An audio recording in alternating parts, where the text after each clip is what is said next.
Hey everybody, I'm John and this is Blind Whiskey Reviews.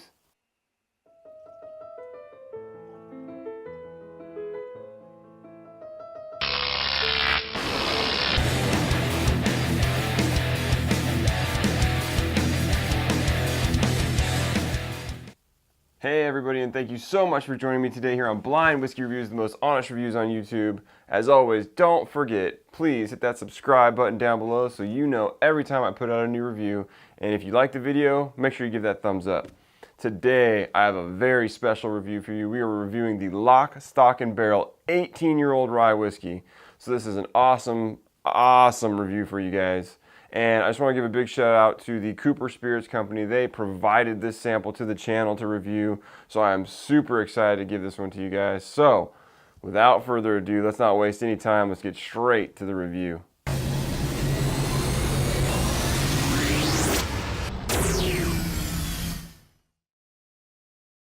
All right, everybody, let's get into the whiskey. Color, as always. This one's like a deep golden amber color. On the nose. First thing I get is some vanilla. There's like some butterscotch.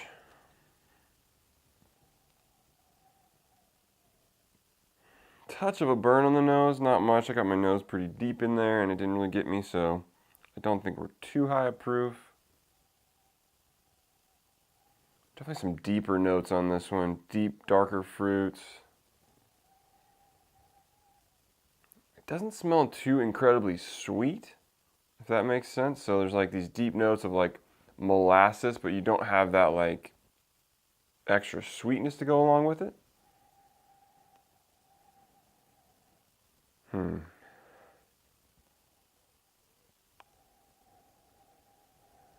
Definitely brown sugar. Yeah, all right. Very interesting nose. Let's get into the taste. Cheers.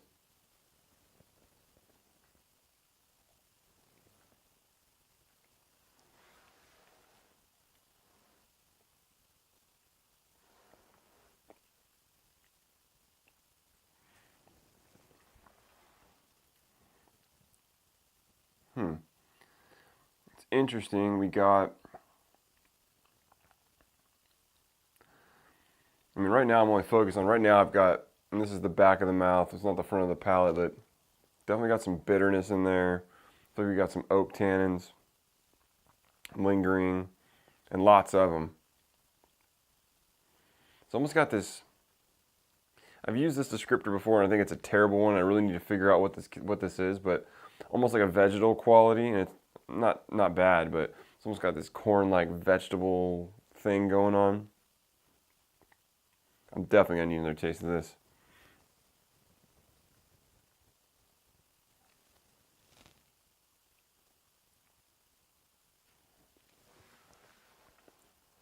On the front of the tongue, you definitely get some of the fruit qualities.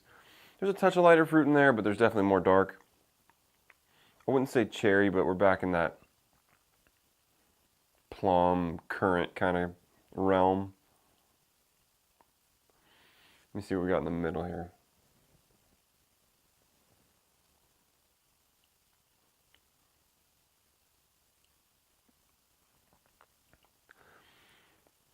Towards the middle of the tongue is where you get the brown sugar. Some of that sweetness is in the middle of your tongue.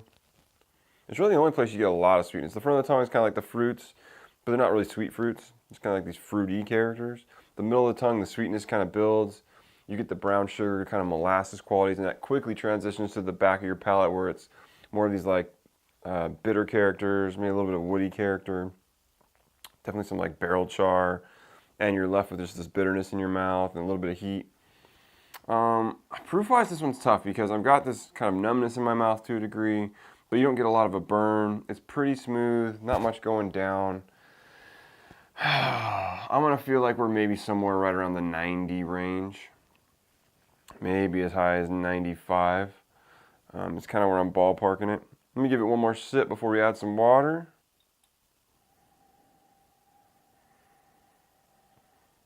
Yeah, I'm picking up a lot of vanilla on the nose. Let me go back and see if I get some of that on the palate. There's definitely big vanilla on the nose. Definitely butterscotch still.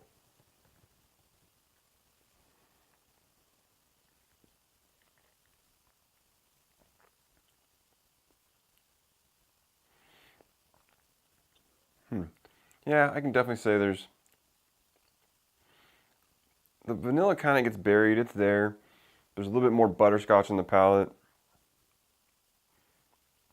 It's almost like a fruity character now I'm getting in the middle of my palate. This feels pretty complex. There's a lot of different things going on. And they're kind of changing as I'm sipping it, which I think is a cool thing. Interesting. Let's add some water and see what we get.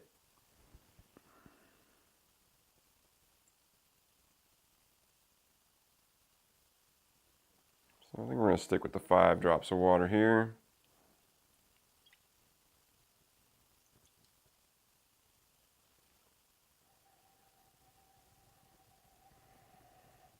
I'd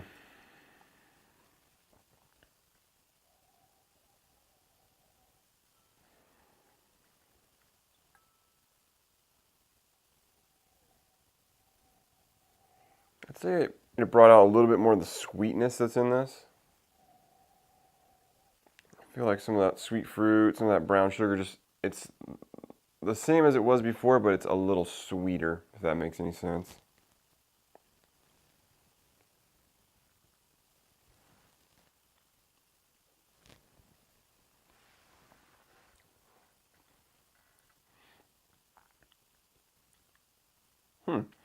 Interesting. It lightened it up, definitely, but it's actually kind of in a good way. I feel like it took away a little bit of the bitterness and a little bit of the kind of qualities that were overwhelming and allowed some of the other stuff to shine through a little bit. Definitely getting a little bit more of the fruit, lighter fruit now. One more sip.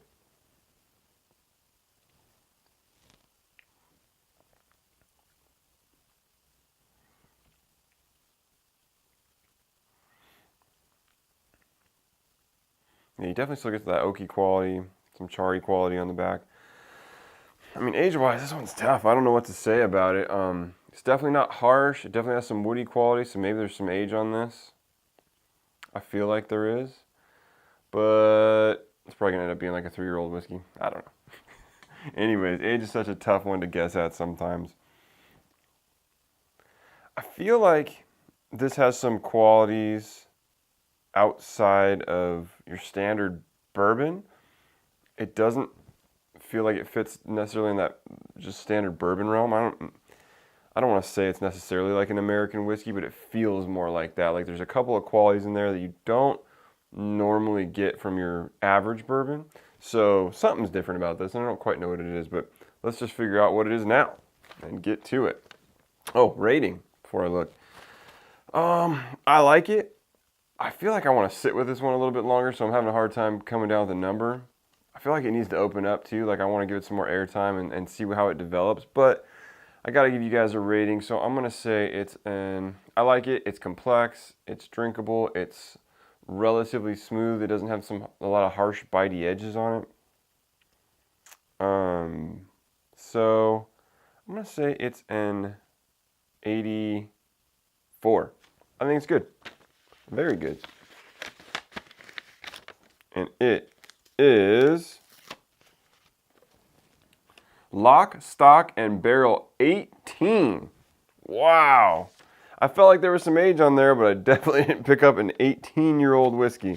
So let me go grab the bottle, and we'll talk about it a little bit more.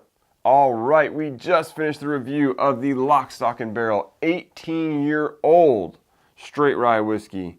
This is 54.5% alcohol, 109 proof, aged 18 years in new charred American oak barrels. So I can tell you guys with 100% certainty this is the oldest rye whiskey I've ever had. I want to say previous to now, probably the oldest was maybe 10 years. I mean, I've definitely had like the Michter's 10-year rye. I'm trying to rack my brain for what I've had. Maybe 10, 12 years is the oldest rye whiskey I have, so this is by far the oldest. And I definitely think that was throwing me off a little bit in the review. I certainly didn't pick up that it was a rye because it doesn't have the typical spicy rye characters. I think because it spent so much time in a barrel, the barrel definitely started to take over some of that rye spice you would normally get out of something that's 100% rye. But like I mentioned in the review, I really feel like I need to sit with this one some more and let it open up and develop, because it's a very rich and complex whiskey. It was definitely throwing me off. I think I said towards the end of the review, like I was perceiving it kind of like it didn't taste like, obviously it's not a bourbon and I said bourbon, but it didn't taste like your standard whiskey. It had these characters to it that were just different. Like I think I said it felt like an American whiskey. And it does. Like it has these characters that you just don't get in a typical rye whiskey or a bourbon. So it's very unique, it's very different, and I really, really want to come back to this one in a couple months. This is definitely going to go on the list of whiskeys I want to re-review after a period of time and just see how it opens up and develops, and how I perceive it a little bit down the line. Because it's a really good whiskey, and I think, if I'm right, once it gets some airtime, it's going to be even better, because it's just so complex and there's so much going on in there. It's really tough to kind of decipher, and especially when you're doing a 5-minute blind review of it, it's definitely tough. So I stick by my review. I think it was a very good whiskey. I think I rated it an 84, and I'll stick to that as I sit with it now. I definitely feel like it's going to go up in the rating when I re-review it, but definitely a good one to try if you get the opportunity. I will say that this retails, I've seen it in stores for either $229 to about $249. It is not a cheap whiskey, but you do not see a lot of rye whiskeys with this kind of age on them. So, you can take that as you will. I don't think I can sit here and tell you that any whiskey is worth $250. That's really tough to tell you that. It's all about your personal preferences and tastes and what you like. This is certainly a very unique whiskey. So, like I said, if you get the opportunity to try it, I would definitely do it. Like I said, $250, I can never tell you any whiskey's worth $250. That's just such a tough thing. For me, once you get over like the $100 mark, you're getting into this range of things where it's like, it's so hard to tell you if it's worth it or not. So in this price point, obviously the value is a tough one, but definitely a good whiskey, definitely worth trying. Certainly unique. It'll be much different than anything you've had if you've not had a rye whiskey that's this old. So I would really love to hear from you guys. If you've had this whiskey or any rye whiskey that's got age on it like this, tell me what you thought about it down below. I got to know, like, what were the notes you got? How did you perceive it? Like I said, this one's just very deep and rich and leathery, tobacco, it's just like all those dark, barrely characters you get. This one has all of that. So I want to know what you guys got out of any kind of rye whiskey specifically that was 18 years old. So let me know in the comments down below. I'd love to hear it. As always, you can follow me on Instagram and Twitter at blind_reviews. And you can send me an email at blindwhiskeyreviews, that's whiskey with an E, @gmail.com. And until next time, cheers.